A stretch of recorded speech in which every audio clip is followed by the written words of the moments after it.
Umpisahan na natin yung ating pag-uusapan. Unahin natin itong si Bato de la Rosa. Ito na, maglalahad na tayo ng ebidensya dito sa ating mahiwagang iPad. Ito na. Siyempre, hindi naman tayo dito pwede mag-live. Katulad ng mga DDS na nakita lang nag-share yung page, ang sabi agad, nakalaya na, ay poke ng ina. Kayong mga DDS, no, mag-research kayo paminsan-minsan. Hindi yung puro nakita nyo lang may nag-post nakalaya si Digong, ipapakalat nyo na agad, nakalaya na. Eh kung nakalaya, ba't hindi binalita? Yeah? Tanga lang ang naniniwala doon. Eto na, mga kababayan. Bato de la Rosa. May sinabi si Bato, mga kababayan. Eto. Panoorin nyo ha. Ayan. Alam nyo sa reaksyon ni Bato. May reaksyon si Bato sa mga sabungero. Kung sino daw ang nasa likod ng mga sabungero. Ito ang sabi ni Bato, mga kababayan. Ito po, basahin ko lang. On who's behind the lost sabungeros? Ako pa? Dati akong pulis, alam ko yan. Pero wala tayong ebidensya. Tanga. Di ba? Eto mga kababayan, si Bato mismo nagsabi, alam daw niya kung sino ang nasa likod ng mga nawawalang sabungero. Ako pa, dati akong pulis, alam ko yan, pero wala tayong ebidensya, di ba? Huwag magsalita ng walang evidence. Kasi kapag mga ganyan, nagsasalita na alam ko yan, kasi dati akong pulis, alam ko yan, mga kalakarang ganyan. Ang problema, walang ebidensya. So, maniniwala ka ba? Diba? Yan, mga kababayan. On who's behind the lost sabungeros? Ako pa? Dati akong pulis, alam ko yan. Pero wala tayong evidence. Putang ina, nag-share ka pa. Di ba? Pag nawala na si Digong, wala ka ng content. Poke ng ina. Gusto ko nga ngayon mawala na siya eh. Di ba? Pokemon. Gusto ko nga sana mamatay na siya ngayon eh. Di ba? Para mabawas-bawasan yung mga bobo sa Pilipinas eh. Dapat nga, yung mga DDS, wag na kayong umuwi. Girahin na kayo dyan sa Europe as Middle East eh. Yung mga DDS wag kayong humingi ng tulong kay PBBM, 'di ba? Sinabi niyo si PBBM bangag. Yung mga DDS diyan, na mga OFW sa Middle East, wag kayong manghingi ng tulong sa Marcos administration. Doon kay Sara manghingi, 'di ba? Ito, mga DDS sa Middle East na mga OFW na apektado sa gera. Wag kayong manghingi ng tulong kay Marcos. Di ba bangag si BBM? Di ba addict si BBM? Wag kayong manghingi. Sumabay na kayo dyan, magpasabog ng missile. Tang-inan yung lahat, mamatay na kayo. Mga DDS, mga OFW sa Europe, sa Middle East, hindi sa Europe sa Europe, sa Israel. Yung mga DDS sa Israel, yung mga DDS sa Iran, sa Qatar, sa Saudi. Wag na kayong manghingi ng tulong sa Marcos administration. Di ba bangag si BBM? Yan nga ang sinabi ko sa inyo eh. Doon kayo kay Sara manghingi. Hanggang sa mamatay kayong lahat. Bangag si Marcos, di ba? Ngayon, pag ginira kayo dyan, manghingi kayo kay Digong. Tignan natin kung tutulungan kayo ni Digong. Diba? Tignan natin kung meron bang Duterte na kukuha sa inyo dyan. Mga DDS sa Europe. Isa na ito, si Bato. Alam daw niya kung sinong nasa likod sa mga nawawalang sabungero. Siya pa ba daw? Pulis daw siya, pero wala siyang evidence. Diba? Tanga lang. Ako po'y nananawagan bilang content creator, political vlogger. My name is Kent Garcia. Kung ayaw nyo kay Marcos Jr. kasi bangag at adik, mga DDS, magpatusta na kayo sa missile dyan sa Middle East. Diba? Mga DDS sa Middle East, ngayon, pag sumabog ang nuclear bomb dyan sa Iran, nakaharap lamang ng Saudi, Qatar, at Bahrain, sumabog na kayo, sumabay na kayo. Mga DDS na OFW, wag na kayong umuwi kasi bangag ang anting administrasyon, sabi ninyo. Adik si PBBM, magpakamatay na kayo. Sana masabog na kayong lahat dyan. Di ba? Masakit magsalita, no? Pero yung presidente, winalang hiya ninyo. Sinabihan ninyong adik, sinabihan ninyong bangag, sinabihan ninyong nagkokokain. Ngayong sasabog na at lilipad na yung mga missile dyan. Magpakamatay kayong lahat. Di ba? Humingi kayo ng tulong kay Sara Duterte at sa mga Duterte. Magbigti na kayong lahat, mga DDS na bobo. Doon kayo manghingi sa mga Duterte. Di ba pinagrally-rally nyo nga? Di ba nakipag-meet kayo? Di doon kayo humingi. Tignan natin kung may Duterte bang tutulong sa inyo. Di ba? Mga DDS na OFW. Ako'y nanawagan sa inyo kung nanood kayo sa akin. Huwag kayong manghingi ng tulong sa gobyerno, doon kayo kay Sara Duterte kasi yon ang tatay digong ninyo ang tutulong sa inyo. Ngayon kayo manghingi ng tulong kung kaya kayong tulungan ng mga Duterte. Diba? Duterte ang presidente nyo, hindi si PBBM. Diba? Diba hindi si Marcos ang presidente nyo kasi si Sara? Huwag kayong manghingi ng tulong. Magpasundo kayo dyan kay Digong. Ako'y nananalangin na lumipad ang missile dyan at tamaan kayo, mga DDS. Di ba? Mga DDS na OFW, sana masabog na kayong lahat dyan. Di ba? Ngayon, sa panahon na nangangailangan kayo, sabi ko nga, ang dagat, hindi laging naglo-low tide, nagha-high tide din. Yung mga DDS dyan na nagsabing marami kayo sa panahon ng kagipitan, sa panahon ng kailangan nyo ng tulong, gigirahin kayo dyan. Tutulungan ba kayo ni Digong? Ngayon kayo manghingi ng tulong. Kung meron bang Duterteng susundo sa inyo dyan, mga putang ina kayo, mamatay kayo dyan. Pasalamat kayo, hindi akong presidente. Kung ako yung presidente, i-close nyo yung border, i-close nyo yung airspace, walang susundo sa inyo. Diba? Wag na sana kayong tulungan ng gobyerno. Manghingi kayong tulong kay Duterte. Diba? Magaling yung presidente ninyo, si Duterte. Diba? Magaling, diba? Si Duterte ang sinisigaw ninyo, hindi si Marcos. Huwag kayong manghingi ng tulong kay PBBM. Bakit? Bangag yun eh. Adik yun eh. Diba? Huwag kayong manghingi kay Marcos. Bangag si BBM. Adik ang presidente natin. Walang kakayanan. Weak leader si PBBM. Huwag kayong manghingi. Diyan na kayo. Diba? Mga bangag kasi kayo. Huwag na kayong umuwi. Ubusin nyo na yung pati usok. Diba? Langhapin nyo na. Magpasabog na kayong lahat dyan. Ngayon, mga kababayan, ano pang aasahan ninyo kay BBM? Di ba bangag? Di ba adik? Di ba ngiwi? Bakit kayo magpapasundo sa ngiwi? Bakit kayo magpapasundo sa bangag?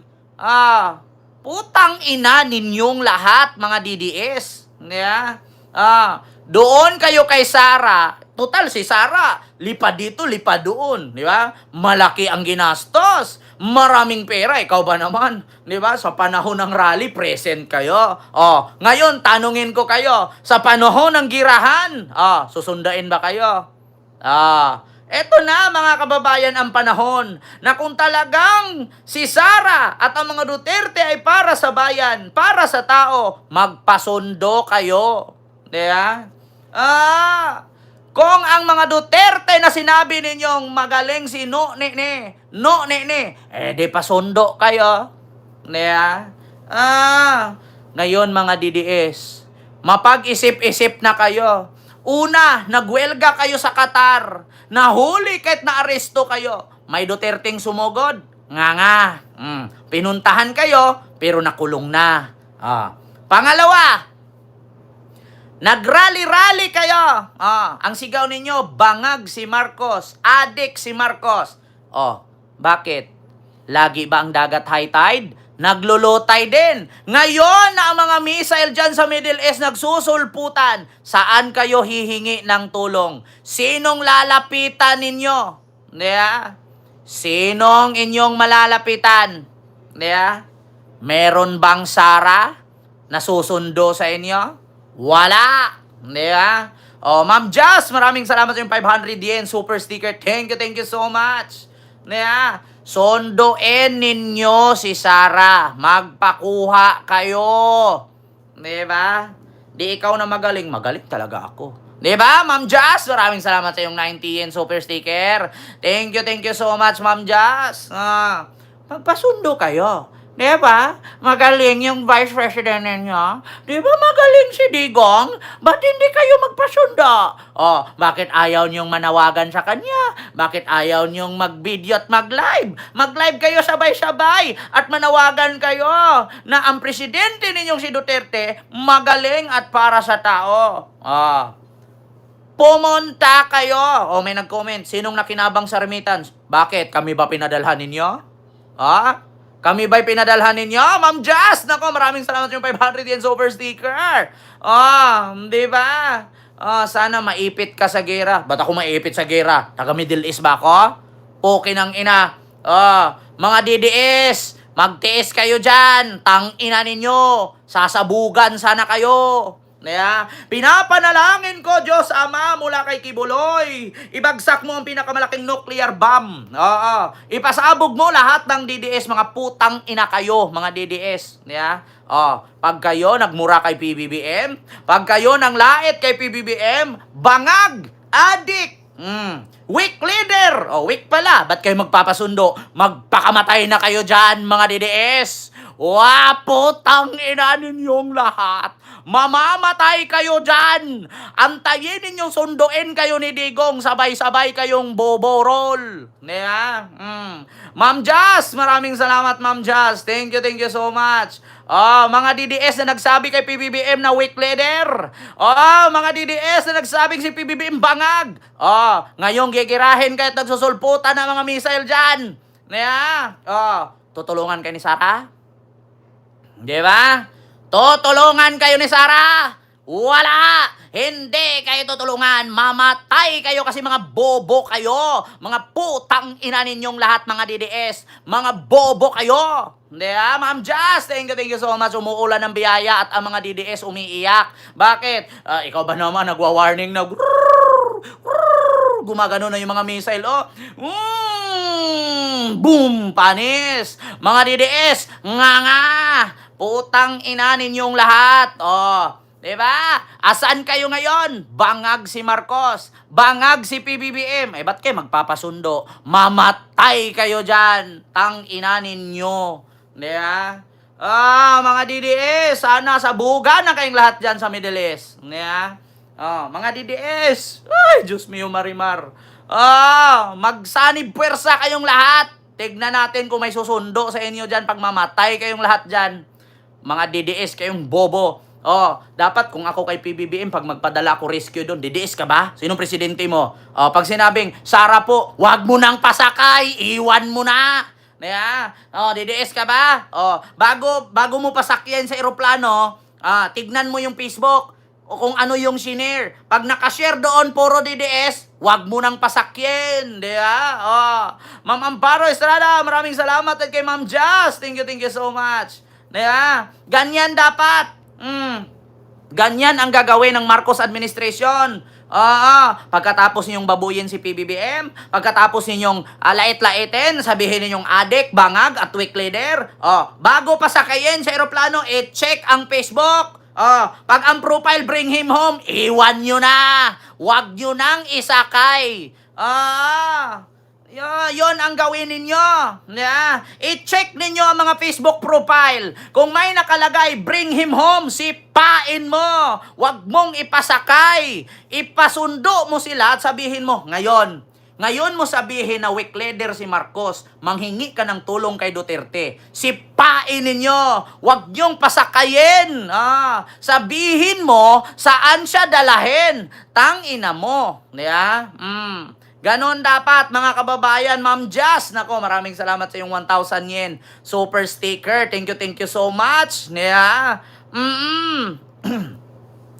Taga Mindanao si Kent. Bakit talagang galit si Kent kay Digong? Alam ko eh. Di ba? Oh, hindi naman ako bulag na taga Mindanao.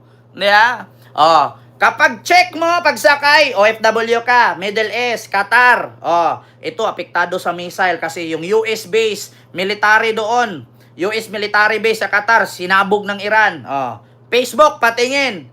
Bring him home PRRD. Putang ina mo, bumalik ka doon. Ganon dapat. Di ba? Oh, Goro ako USA. Maraming salamat ma'am sa yung $5 super sticker. Thank you so much. Ganon dapat ang gawin. Di ba? Anong sabi mo noon? Bangag si PBBM. Sinong idol mo? Tatay Digong. Sipain ka, putang ina mo. Huwag kang sumabay. Ganon. Di ba? Ganon dapat ang gagawin. Pagkatapos mong mura-murahin. Ay, putang ina. Sipain mo yan. Pasalamat kayo, hindi ako sasama magsundo doon. Kung ako sasama magsundo, pa-check ng Facebook, pa-check ng Instagram, pa-check. Ito, community, DDS, putang ina mo, doon ka. Doon ka. Kung gusto mong sumakay, sa pakpak ka pumatong, wag sa loob. Di ba? Ganun dapat ang gawin. Tignan ninyo. Ba, madami kay DDS, tapos ngayon, manghihingi kayong tulong sa gobyerno, kaya apektado kay sa missile. Putang ina nyo. Pumunta kayo kay Digong, doon kayo manghingi ng tulong. Di ba? Katulad kay Bato, alam daw niya kung sinong nasa likod ng mga sabungirong nawawala. Tapos, wala naman pala siyang ebidensya kasi pulis daw siya. Alam ko kung sinong nasa likod niyan. Tapos, pero wala tayong evidence. Pokinang ina, tanga lang. Yeah? Mga DDS, napiktado dyan sa gera. Huwag kayo manghingi ng tulong kay PBBM. Doon kayo kay Digong. Baka naman may private jet si Digong, private plane, sumakay kayo doon. Kasi kung ako ang susundo doon, weak leader, di ba? Yes po. Bangag, di ba? Yes po. Putang ina mo, huwag kang sumabay. Di ba? Ganon yon. Di ba? Yan dapat ang gagawin sa inyo ng maano kayo. Ma-educate kayo sa kabubuhan ninyo. Tapos na tayo dyan, mga kababayan. Baka yung mga DDS iba, tatalo na yan. Ay, sabi kasi ni Kent, bawal daw DDS pag sinundo ni PBBM. Ikaw ba naman sabihin mong bangag si PBBM? Sinabi pa ni Inday Sara, scammer daw. Scammer si PBBM, di ba? Wag kayo manghingi ng tulong. Baka mabudol kayo ni PBBM. Wag kayong manghingi ng tulong. Baka mabudol kayo. Scammer yan. 16 trillion, di natin alam saan ginastos. Di ba? Ito, mga kababayan.